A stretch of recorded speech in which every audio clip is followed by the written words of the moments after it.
ito nga, may pumasok na bagong bogi. Ito nga sa may doon ni Serrano.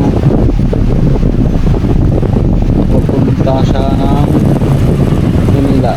So agad ko yung pinagkap si Sir at yun. Kaya na kami. Parang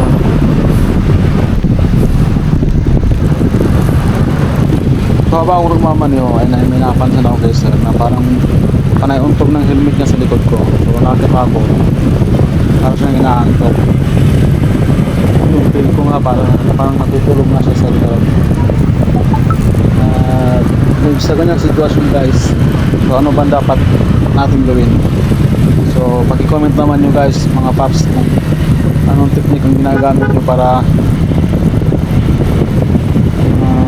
hindi antukin ang ating mga pasahero.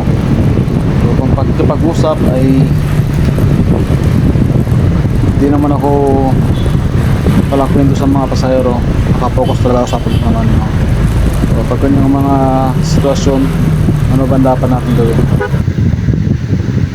So sa aking discard guys ay bumubusin na lang ako ng malakas sa mga bawat intersection. Tapos pagdating sa mga traffic light, tumatayo ako para ma-inform ang pasaherong inaantok, para pag namulat mata niya, tatanungin ko siya kung tutulog ba siya sa likuran ko o hindi, kasi napakadelikadong sitwasyon yan pag yung mga siyas natin ay natutulog sa ating likuran. So lalo na wala tayong back sa likod, so may tendency malaglag ng ating pasahero. So malagang aberya ang mangyayari. So sa di kalayuan, pag minalas nga naman ito,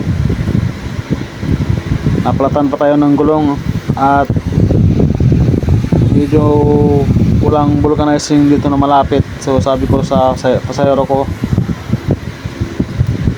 hanap tayo ng vulcanizing. Tinanong ko siya kung hindi siya maabala, or sabi niya pa uwi naman siya, so okay lang naman daw. At yun nga, nagtanong ako kung saan pinakamalapit. Doon daw sa malapit likod ng traffic light. So sabi ko kay Pops, ibubuk ko na lang siya para di siya maabala. Sabi niya okay na lang daw, samahan dyan niya ako. At yun, naghanap kami ng pinakamalapit na vulcanizing. So hindi natin inaasahan ang ganitong pangyayari na maplatan tayo sa gitna nating biyahe, lalo na may pasahero tayo. Buti hindi kami na simplang o na tumba.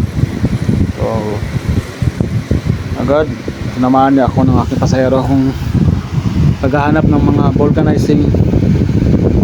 At medyo malayo yung nilakad namin.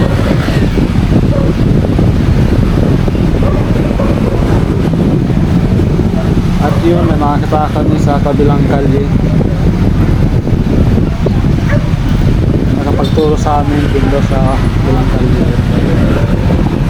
vulcanizing. So, may sealant naman yung gulong guys, kaya lang talagang di kaya. Malaki nakadalit kami sa gulong ko, kailangan talagang i-vulcanize kasakan. So buti na lahat mabait yung aking pasahero. So kahit naantok na siya o gusto niya nang matulog, magpahinga sa kanila, samahan niya ako at para ma-vulcanize yung gulong namin sa kanila. So lalakad kami, medyo malayo na lakad namin. Carry lang sa pasahero ko, samahan pa rin niya ako. At yun, sa kali nakita ko yung vulcanizing shop. At tumawid kami ng mabilisan para mag-inquire sa vulcanizing. Pwede pa bang i-vulcanize yung gulong ko or hindi na, kailangan na bang palitan ng bago. So tingnan natin sa mga ganyan sitwasyon guys. guys, hindi natin maiiwasan yan.